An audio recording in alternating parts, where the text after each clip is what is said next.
Well, welcome to the Coach's Corner. Hi, I'm Frank Barbehenn, and I will be your discipleship coach for the week. Fred had asked me to continue the parenting series and to focus on the holidays and what to do with the holidays, how to celebrate them. So we'll be focusing for many weeks on the holidays from Halloween through till Easter.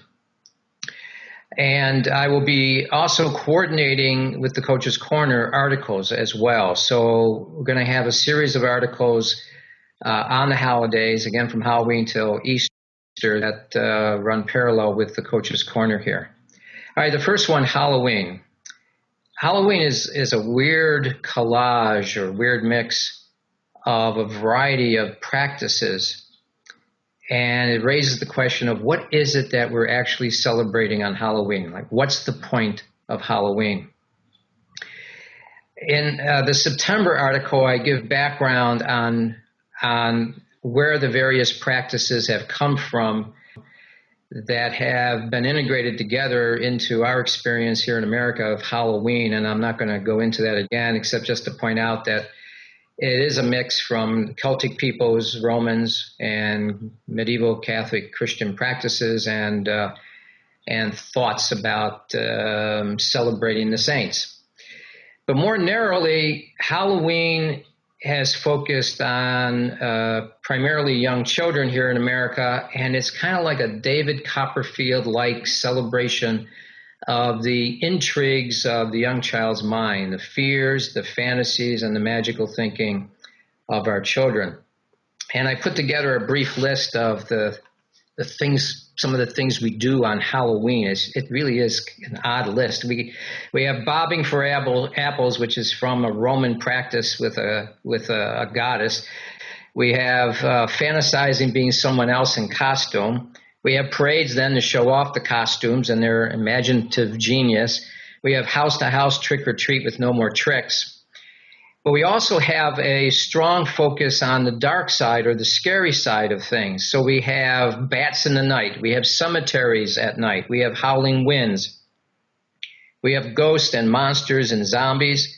We have a strange celebration of violence like pretend knives through the head. We celebrate death with coffins on the front lawn. I had a neighbor who loved popping out of the coffin as the kids were walking by to the front of the house. We have a neighbor who's got oodles of skeletons draped over his fence on his lawn and so forth.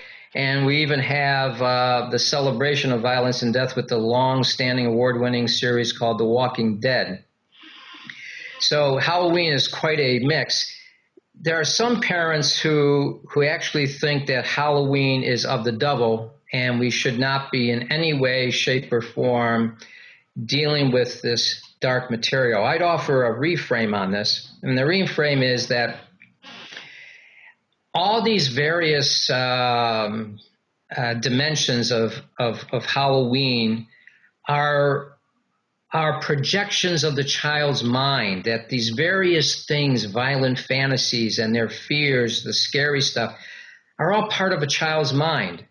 And to frame it as of the devil is just going to bury that in the child's mind and isn't going to help them in any way.